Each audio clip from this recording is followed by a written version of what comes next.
Hello बच्चों, आज हम आपको स्किपिंग नंबर्स के बारे में बताएंगे। स्किप माने छोड़ना, जैसे किसी चीज़ को छोड़ दो। फॉर एग्जाम्पल हम 4 संख्या पढ़ते, तो अगर हमने 1 छोड़ दी तो उसके बाद हम किस पे चले जाएंगे, 6 पे। तो स्किपिंग संख्याएं हम बहुत तरीके से लिख सकते हैं। 2s यानी 2 छोड़कर, यानी 2 को जोड़ जोड़ के, 3s, 4s, 5s, 10s, इसी तरीके से और भी होती हैं। सबसे पहले हम एग्जाम्पल दे रहे हैं 2s यानी 2 संख्याओं का अंतर होना चाहिए। जैसे 202 है तो 202 के बाद क्या आना चाहिए, 3 छोड़ दिया हमने और दूसरी संख्या जोड़ दी, तो 202 और 2 204। 204 में 2 जोड़ेंगे तो 206, 206 में 2 जोड़ेंगे 208।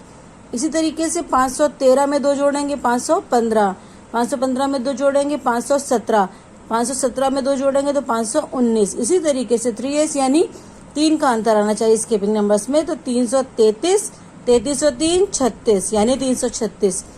336 में 3 जोड़ेंगे और तो 339, 39 में 3 जोड़ेंगे तो 42 आ जाएगा, तो संख्या हो जाएगी 342।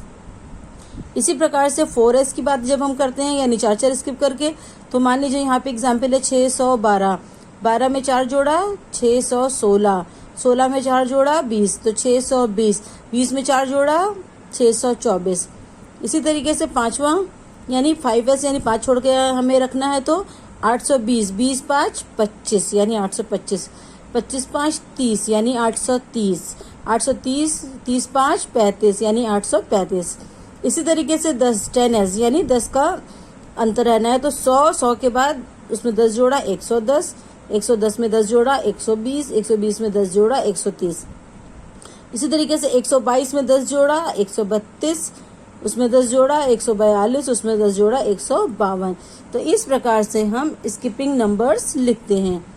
जैसे फॉर एग्जाम्पल हम यहाँ पर आपको एक संख्या दे रहे हैं 426, इसमें आपको भरना है क्रम। 426, 428 दे रखी है और आगे की 2 संख्याएं आपको खुद लिखनी है। तो अब आप इसको ध्यान से देखेंगे कि 26 और 28 में कितने का अंतर आ रहा है।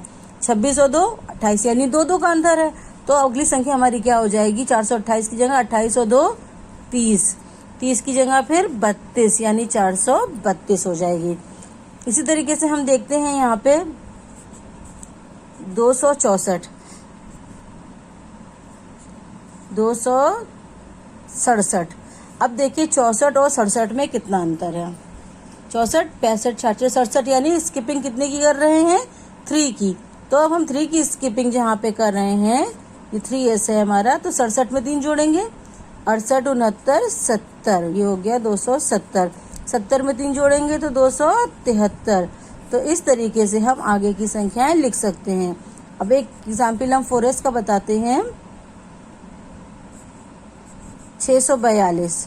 4s और एक संख्या दे रखी है 42, 43, 44, 45, 46 यानी 446।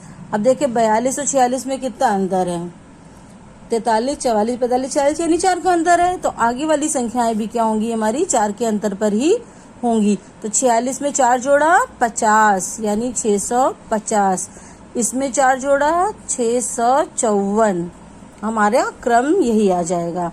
फिर उसी तरीके से एग्जाम्पल हम लेते हैं एक 426 का, 431 का, उसके आगे की संख्याएं आपको बतानी है। अब देखिए 26 और 31 में कितना अंतर है। देखिए 26 के बाद जोड़िए 27, 28, 29, 30, 31 यानी 5 का अंतर आ रहा है। तो ये जो क्रम है वो 5s वाला है। तो 31 में 5 जोड़ेंगे तो फिर आ जाएगा 436, इसमें 5 जोड़ेंगे तो कितना आ जाएगा 441। इसी तरीके से एक हम 10s वाले एग्जाम्पल आपको और बताते हैं, 264, 274, इसके आगे की संख्याएं आपको बतानी है। तो 64 और 10 74, 74 और 10 284 और 10 294। इस तरीके से हम क्रमागत संख्याओं को लिख सकते हैं।